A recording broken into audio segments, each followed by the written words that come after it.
Coming up on Network Africa. Mali gets more warplanes and helicopters from Russia.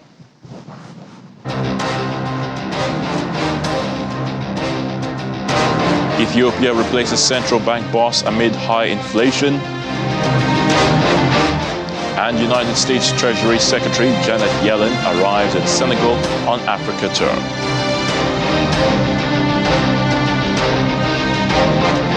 Hello and welcome to the program today. I'm Ayotunde Balogun. Mali's military rulers have received more warplanes and helicopters from Russia, the latest in a series of deliveries from its new top military and political ally.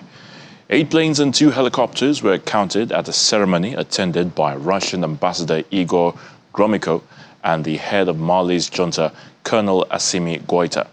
Mali's military said the shipment included Sukhoi Su-25 attack planes designed to support ground troops and the Czech-designed Albatros L-39. L-39s, while initially designed for training purposes, have also been used as attack aircrafts. Bamako also received Mi-8s, a Soviet-designed Russian transport helicopter that, as well as transporting troops and equipment, can be fitted with weapons to defend ground troops. Malian officials did not give a detailed breakdown of how many of each aircraft had been delivered, and while they say they purchased the weapons, they have released no details of the transactions. The head of Ethiopia's central bank has been replaced as the country continues to grapple with high inflation rates. Yenegar Desie was appointed as governor of the National Bank of Ethiopia back in 2018, shortly after Prime Minister Abiy Ahmed came to power. He has been replaced by Mamo Mirhetu, who was previously the Prime Minister's economic advisor and later ran the Ethiopian Investment Holdings, a sovereign wealth fund with large state-owned corporations like Ethiopian Airlines and Ethio Telecom in its portfolio. The outgoing governor's tenure was marked by the devaluation of the country's currency, the birr against the dollar, and a high rate of inflation. Year-on-year inflation has remained above 20% since the year 2020, reaching above 33% last year. Mr. Abiy has also appointed 4 new ministers to take recently vacated positions, including ministries of mines and transport. All the appointments have to be approved by the lower house of parliament. United States Treasury Secretary Janet Yellen is in Senegal as she starts her African tour. She's expected to outline President Joe Biden's commitment to the continent and offer African governments and businesses an alternative stream of investment to that of China. There's growing suspicion in many quarters over the terms of many of the loans offered by Beijing. The U.S. is yet to meet many of its own multi-billion-dollar commitments, for instance, on climate mitigation. 7 people have been killed in another attack in the Ituri province of the Democratic Republic of Congo.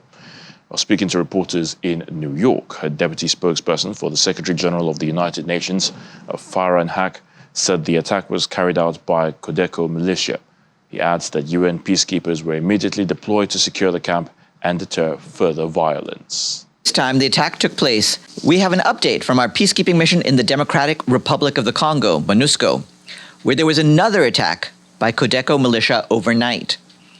This time, the attack took place in the Plain Savo camp for displaced people, 9 kilometers east of Jugu in Ituri province. 7 people were reportedly killed and many others fled the site. UN peacekeepers deployed immediately to secure the camp and deter further violence. This attack comes almost a year after the last violent attack there, which left close to 60 people dead in February 2022. It also follows the discovery of mass graves containing the bodies of 49 civilians, including women and children, in Yamamba and Mbogi villages following Codeco attacks over the weekend. These incidents are the latest in a string of violent attacks on civilians over the past few weeks, severely impacting civilians and humanitarian operations in Jugu and neighboring Mahagi. This adds to an already dire humanitarian situation in Ituri province, which currently hosts 1.5 million displaced people. Since early January, at least 12 humanitarian organizations have reduced their presence and operations in these territories due to insecurity. MONUSCO is closely following developments on the ground and advocating with the relevant authorities to ensure the protection of civilians, especially those in displacement sites. We're also liaising with humanitarian partners to provide assistance as soon as security permits. Well, the number of reported disease outbreaks and climate-related health emergencies in the Greater Horn of Africa have reached their highest ever level this century, deepening a health crisis in a region where 47 million people are already facing acute hunger. Most parts of the region are battling the worst drought in at least 40 years, with an unprecedented fifth rainy season failure now anticipated, while other parts face flooding and conflict. Somalia is facing one of its worst droughts. As a result, many people have completely lost their livelihoods and coping capacities and are relying heavily on assistance to meet basic needs. Baidoa district in the southwest state is one of the areas most affected by the current drought, hosting a second largest population of internally displaced persons after the capital city, Mogadishu. Baidoa is one of the 2 districts in the states that have been on high alert for likelihood of sliding into full famine because of the protracted conflict. We have mass displacement of population, and when we talk about this recurrent drought, what the world is not able to comprehend is that we deal with the same caseload of people every year. So successively, they are losing their productive assets, losing their livelihoods, and becoming poorer and poorer with every drought event. Through its network of local rapid response teams and community health workers, the World Health Organization is providing an integrated package of health and nutrition services for the most vulnerable people in Baidoa. The teams also focus on raising health awareness among vulnerable and displaced populations. Due to the persisting drought, many people lost their livelihoods and were left with no choice but to leave their homes in search of humanitarian assistance, often walking for days to reach the camps. In our view, it is part of the bigger problem of climate change and global warming. And unfortunately for us in this part of the world, we seem to be paying the biggest price in terms of human casualties, in terms of our ability to fight hunger and poverty. And this way, then we are at risk of missing the achievement of sustainable development goals by the year 2030.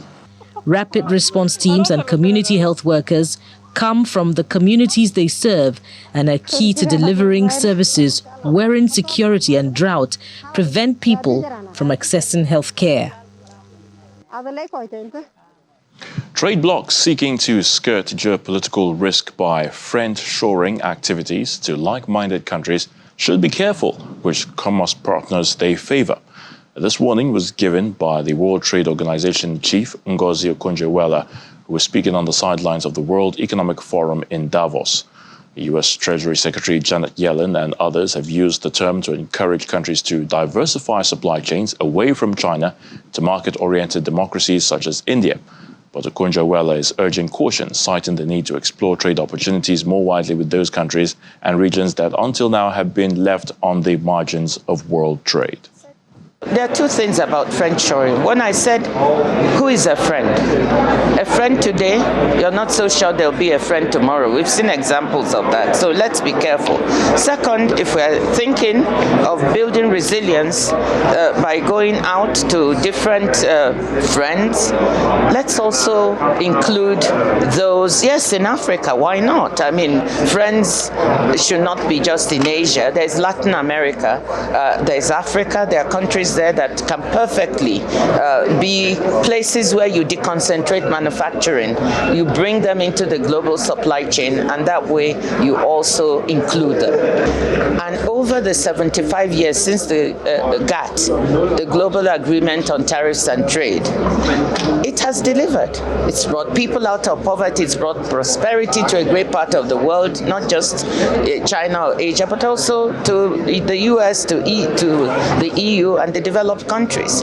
So I always caution, don't throw the baby out with the bathwater. The WTO has rules that underpin this trade. If you do it outside, you're in for a free-for-all. And I don't think that will be to the benefit of anyone, not the developed countries, not to talk of what it would mean for emerging markets and developing countries. All right, for more on this, let's now talk to international trade expert Rose Rono. She speaks to us via Zoom from Kenya. Great to have you on the show. All right, very quickly, most African countries export everything they make outside of the continent and then import everything they use, also from outside of the continent. Apart from being a colonial legacy, what other factors could be responsible for that? But in addition to that is that most African countries have been focusing on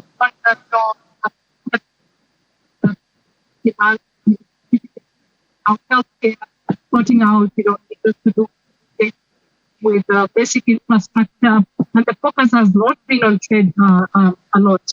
And hence, I think now, with the wisdom of the African Union, we now have the Africa Continental Free Trade Area, which now has helped us to be able to focus on trade as opposed to just,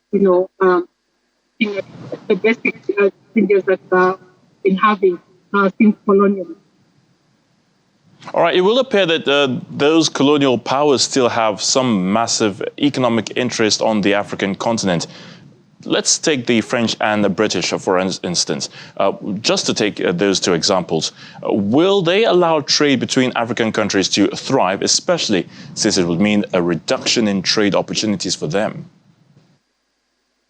Definitely, with the populations increasing, those particular countries cannot afford to survive on their own.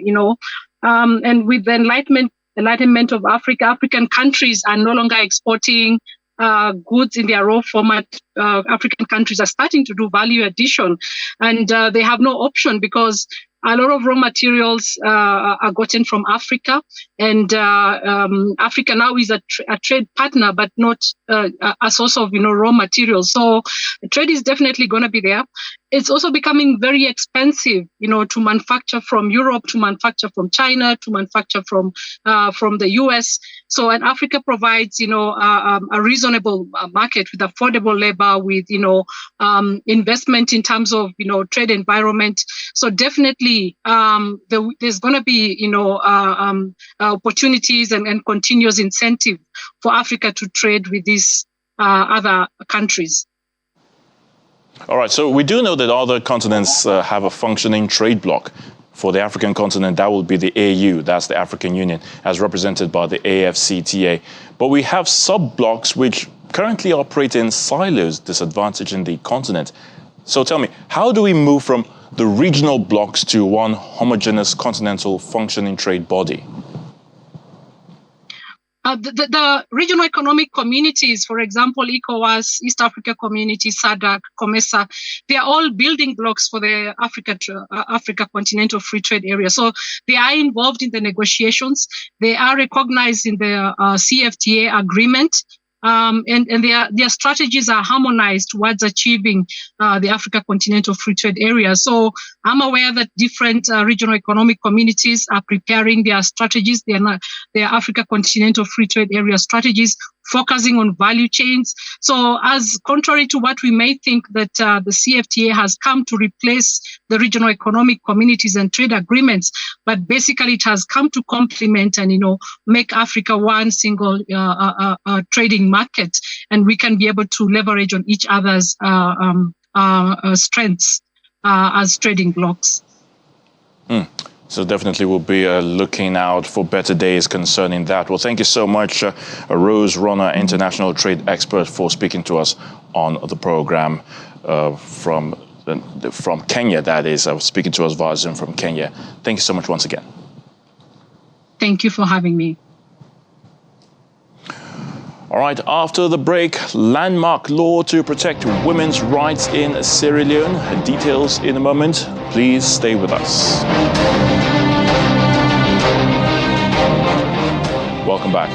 Let's go to Sierra Leone, where a historic law to improve women's rights, including better employment rights, has been passed. According to an official statement, under the new Gender Equality and Women's Empowerment Act, 30% of government and private sector jobs in the country are reserved for women. Women will also now benefit from ring-fenced senior positions in the workplace and at least 14-week-long maternity leave, equal access to bank credit and training opportunities.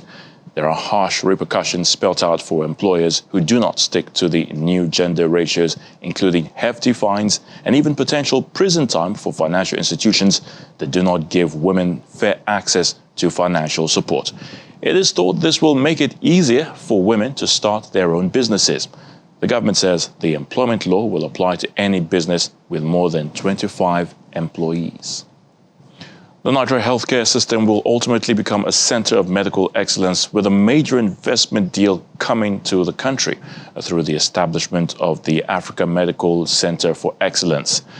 Chairman CEO, Nigerians in Diaspora Commission, Abike Dabiri Erewa, stated this in Abuja while receiving the CEO of AMCE, Mr. Brian Diva, and his team, who paid her a courtesy call in her office.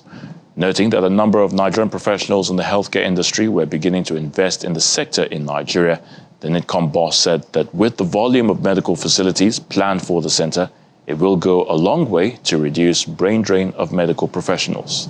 We should be proud of who we are as a people and the talent and brains that we have. Now, what we are trying to do is what we're going to do with you. How do we harness all this to the benefit of our own home country? So I'm proud of our brothers and sisters everywhere. They just need a better environment, and it's being created by government. And I'm sure in the next few years, we'll have positive stories to tell, particularly in the health sector. Hospitals that have been built, and there are Nigerians in the diaspora. Right here in Abuja, we have maybe about 5. They're coming to build these hospitals, populate them, and then they come from time to time, spend a few months, go back, consult and all that. So really, I'm sure that when we move on, we're going to be a destination for medical tourism. Look to bring back all of the talented and educated and experienced doctors and nurses around the world, in the US, London, and other places, to bring them home and to help us as we seek to treat Nigeria as well as the West African sub-region in the areas of cancer, cardiovascular disease, and hematological diseases. Nigeria is fortunate to have many very good hospitals that are general in nature. We have chosen to invest in a very large hospital, ultimately 500 beds, that will focus on what we saw as gaps in the care, and that is specifically in cancer and cardiovascular disease. Well, speaking at the same meeting, the Chief Medical Officer of the Africa Medical Center for Excellence, Dr. Aisha Umar, said the group has been enthusiastic in partnering with Africa in healthcare delivery with pilot business in Abuja, Nigeria in the next 2 years, as well as providing excellent training for medical personnel. If we partner with NITCOM, we would be able to not just take the message out that there's an organization that is here to help healthcare workers who are seeking fortunes outside to stay in Nigeria, but also to bring back those who are already outside. So that's the main reason why we're here, and I'm sure we would be able to get the help we need to take the message out and to tell Nigerians that the Africa Medical Center of Excellence is going to collaborate not just with King's College, London, but other healthcare institutions in Nigeria, and we would also be involved in training and research. UK government-funded CFA Nigeria has opened a call for proposals for the Climate Finance Accelerator CFA Nigeria program. A CFA Nigeria is a climate finance country platform designed to directly respond to the urgency and scale of the climate crisis in Nigeria by mobilizing finance for the country's just transition to a resilient, low-carbon economy. Project developers in Nigeria helping to tackle the climate crisis are invited to apply by completing the online application on or before February the 17th, 2023, this year. Interested project developers must be in pre-feasibility stage and should be seeking investment of at least $1 million with no upper limit. A British Deputy High Commissioner in Lagos, Ben Lowland-Jones, said he is convinced that the private sector has the potential to play a large part in helping to meet Nigeria's climate change commitments and is excited to see what innovative projects apply. CFA Nigeria is a build-out of the pilot CFA launched in 2017 and was successfully established as an independent legal platform in 2022. In the past week, South Africa has seen some of the worst power cuts on record in Africa's most industrialized nation. For most households and businesses, outages last at least 6 hours a day and often as much as 10 hours. However, things seem to be improving. Let's have this report. For poultry farmer Herman Dupreez, the intense power cuts have caused devastation for his business after losing close to 50,000 chicks. Standing outside his Lichtenberg farm, Dupreez says his problem began in mid-December when transformer issues prompted Eskom to connect the area to another line, which caused voltage damage in his pumps and motors. We are still losing birds every day. The lines got damaged. I think we're going to end up around about between 40 and 50,000 that's going to die at the end. We already took out more than 50,000. It's a very, very sad day for me today on the farm. The worsened power cuts in January have caused panic in the country, and disruptions in the agricultural supply chain could further increase the current high food prices and also result in shortages. State-owned power utility Eskom says it will shorten power cuts as 14 generators come back on tap this week. The South African Poultry Association warns that should the severe power outages persist, the industry may fall on its knees as more chickens will die, affecting supply. During December, January, 70 stores reported that they ran out of product, some completely and some partially. And not all the products could be supplied through those stores. We also had some other quick service restaurant groups that also reported stock outages and shortage of stock. That is now abated, and I've actually read today that they've caught up. And as we sit here, we don't see any shortages of stock in this regard. But we've also seen an improvement in the load shedding schedules that we work to. If it's going to worsen again, we will be back to square one. We will be back to shortages and out of spec chickens. Eskom says it has procured an additional 50 million litres of diesel, which could be used to manage pumped storage dam levels and limit power cuts. However, Eskom adds that there is a high degree of uncertainty, and these changes will only be sustainable if the units return to service as planned.